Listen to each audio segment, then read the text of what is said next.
আসসালামু আলাইকুম। আজকের বাংলা নিউজে আপনাকে জানাচ্ছি স্বাগত। এখন শুনবেন সংবাদ শিরোনাম। আমাদের সংবাদটি যদি ভালো লাগে লাইক কমেন্ট শেয়ার দিয়ে জানিয়ে দিন আপনার মতামত। হাদির অস্ত্র পাচারের সময় 2বার কার্ডিয়াক অ্যারেস্ট। তারেক রহমান দেশে ফিরছেন 25 ডিসেম্বর। ভারতের আওয়ামী লীগ আমার ভাইকে বাঁচতে দিবে না, উসমান হাদি বোনের মন্তব্য। নতুন করে ফেসিজম বা সন্ত্রাসের রাজস্ব কায়েম করতে চাইলে যথাযথ জবাব পাবেন, জানিয়েছেন শফিকুর। নির্বাচন না হওয়ার ষড়যন্ত্র অব্যাহত আছে, জানিয়েছেন আমির খসরু। ওসমান হাদিকে গুলিয়ে ঢাকা বিশ্ববিদ্যালয় বিক্ষোভ, জড়িতদের গ্রেফতারে আলটিমেটাম। হাদির অস্ত্র পাচারের সময় 2বার কার্ডিয়াক অ্যারেস্ট।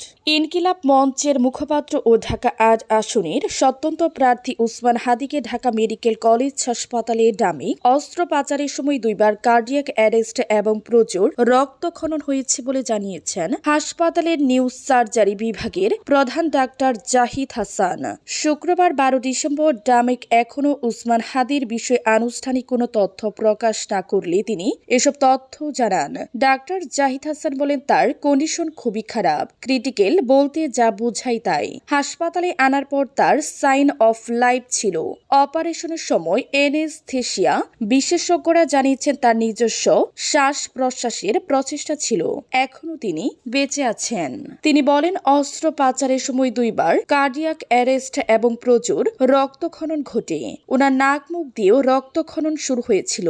রোগী সম্পর্কে কোনো আশার কথা জানতে পারছি না, এখন তিনি বেঁচে আছেন, বাকিটা আল্লাহর ইচ্ছা। তারেক রহমান দেশে ফিরছেন 25 ডিসেম্বর।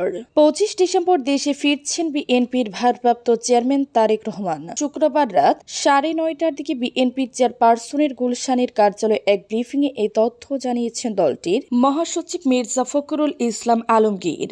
মির্জা ফখরুল বলেন, দলের ভারপ্রাপ্ত চেয়ারম্যান তারেক রহমান 25 ডিসেম্বর ঢাকার মাটিতে এসে পৌঁছাবেন। দলের পক্ষ থেকে তাকে স্বাগত জানানো হচ্ছে। তারেক রহমান 2007 সালে 1/11 পট পরিবর্তনের পর গ্রেফতার হন। 2008 সালে কারাগার থেকে মুক্তি পেয়ে চিকিৎসার জন্য সুপরিবার যুক্তরাজ্যে যান। এরপর থেকে তিনি সে দেশেই আছেন। ছাত্র জনতার অভ্যুত্থানে গত বছরের 5 আগস্ট আওয়ামী লীগ সরকার ক্ষমতাচ্যুত হন। এরপর বিভিন্ন মামলায় তারেক রহমানের সাজার রায় বাতিল এবং কোনো মামলায় আইনি প্রক্রিয়ায় অব্যাহতি পান। এরপর থেকে তার দেশে ফেরার আলোচনা শুরু হয়। তারেক রহমান শীঘ্রই ফিরবেন এমন কথা বিএনপি নেতারা কয়েক মাস ধরেই বলে আসছেন, তবে কেউ সুনির্দিষ্ট দিন তারিখ বলেননি। ভারতের আওয়ামী লীগ আমার ভাইকে বাঁচতে দিবে না, ওসমান হাদির বোনের মন্তব্য। ঢাকা 8 আসনের স্বতন্ত্র সংসদ সদস্য প্রার্থী ও ইনকিলাব মঞ্চের মুখপাত্র শরীফ ওসমান হাদি গুলিবিদ্ধ হওয়ার পর পরিবারের সিদ্ধান্তে তাকে ঢাকা মেডিকেল কলেজ হাসপাতালে থেকে রাজধানীর এফআর কেয়ার হাসপাতালে স্থানান্তর করা হচ্ছে। এদিকে ওসমান হাদির গুলিবিদ্ধ হওয়ার ঘটনায় বিস্ফোরক মন্তব্য করেছেন তার বোন মাহফুজা। শুক্রবার 12 ডিসেম্বর বিকেলে ঝালকাঠি থেকে ঢাকার উদ্দেশ্যে রওনা হওয়ার আগে তিনি সাংবাদিকদের জানান, ভারতীয় গোয়েন্দা সংস্থার আমার ভাইকে বাঁচতে দিবে না। আমার ভাইয়ের উপরে যারা গুলি করেছে আমরা তাদের বিচার চাই। শুক্রবার 12 ডিসেম্বর বিকেলে ঝালকাঠি থেকে ঢাকার উদ্দেশ্যে রওনা হওয়ার আগে সাংবাদিকদের তিনি বলেন, ভারতীয় গোয়েন্দা সংস্থার আমার ভাইকে বাঁচতে দিবে না। আমার ভাইয়ের উপর যারা গুলি করেছে আমরা তাদের বিচার চাই। মাহফুজা আরো বলেন, আমার ভাই ভারত বিরোধী লেখালেখি, সে বাংলাদেশকে খুব ভালোবাসে। আমি ওকে হাদি আর বাংলাদেশে রাখবো না, দেশের বাইরে পাঠিয়ে দিব। ভারতের আছে আওয়ামী লীগ, আছে তাকে বাঁচতে দিবে না। নতুন করে ফেসিজম বা সন্ত্রাসের রাজস্ব কায়েম করতে চাইলে যথাযথ জবাব পাবেন, জানিয়েছেন শফিকুর। একাদশ জাতীয় সংসদ নির্বাচনে ঢাকা 8 আসনের সম্ভাব্য স্বতন্ত্র প্রার্থী ও ইনকিলাব মঞ্চের মুখপাত্র শরীফ ওসমান হাদিকে গুলি করার ঘটনায় ক্ষোভ প্রকাশ করেছেন বাংলাদেশ জামায়াতে ইসলামের আমির শফিক রহমান। তিনি বলেন, কেউ যদি আবার বাংলাদেশে নতুন করে ফেসিজম বা সন্ত্রাসের রাজস্ব কায়েম করতে চান তাহলে খুব দেরি হবে না, যথাযথ জবাব পেয়ে যাবেন। জনগণ সব ষড়যন্ত্র রুখে দিবে।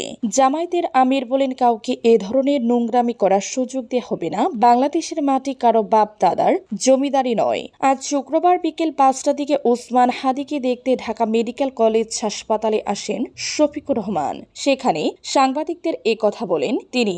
জামায়াত আমির বলেন, এই হত্যা চেষ্টা যারা চালিয়েছে, গুলি যারা চালিয়েছে, তাদের অবিলম্বে খুঁজে বের করে শাস্তির আওতায় আনতে হবে।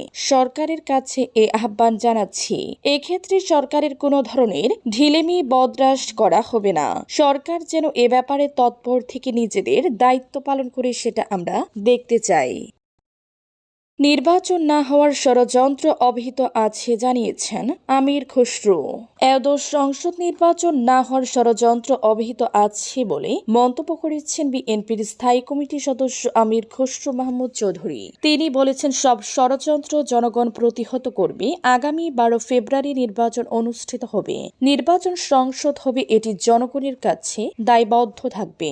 শুক্রবার বিকেলে চট্টগ্রাম নগরের মেহেদীবাগ এলাকায় নিজ নির্বাচনী এলাকায় চট্টগ্রাম 10 আসনের 16 বহর ও 42 নম্বর সাংগঠনিক ওয়ার্ড এলাকার বাসিন্দাদের সঙ্গে মতবিনিময় শেষে সাংবাদিকদের এক প্রশ্নের উত্তরে তিনি কথা বলেন। আরেক প্রশ্নের উত্তরে আমির খসরু মাহমুদ চৌধুরী বলেন, দলের ভারপ্রাপ্ত চেয়ারম্যান তারেক রহমান দ্রুত দেশে ফিরবেন, মনোনয়নপত্র জমা দিবেন। তারেক রহমানের রাজনীতি এ দেশের মাটি ও মানুষের জন্য, জনগণের প্রত্যাশা অক্ষরে অক্ষরে পালন করবেন তিনি। সবাইকে ঐক্যবদ্ধ থাকার আহ্বান জানিয়ে আমির খসরু তার বক্তব্যে বলেন, নির্বাচন বাংলাদেশের গণতন্ত্রের বাচ্চা মরার সংগ্রাম। জনগণ ভোট দিলে সরকার গঠন করে প্রথম দিন থেকে সব পরিকল্পনা বাস্তবায়ন শুরু করবে বিএনপি। হাতে সময় নেই, মানুষের ধৈর্য নেই। পুরো জাতিকে ঐক্যবদ্ধ করে প্রত্যাশা দিতে হবে 18 মাসে। এই ওয়াদা পূরণ করতে হলে বিনামূল্যে প্রাথমিক 5টি সেবা দিতে হবে।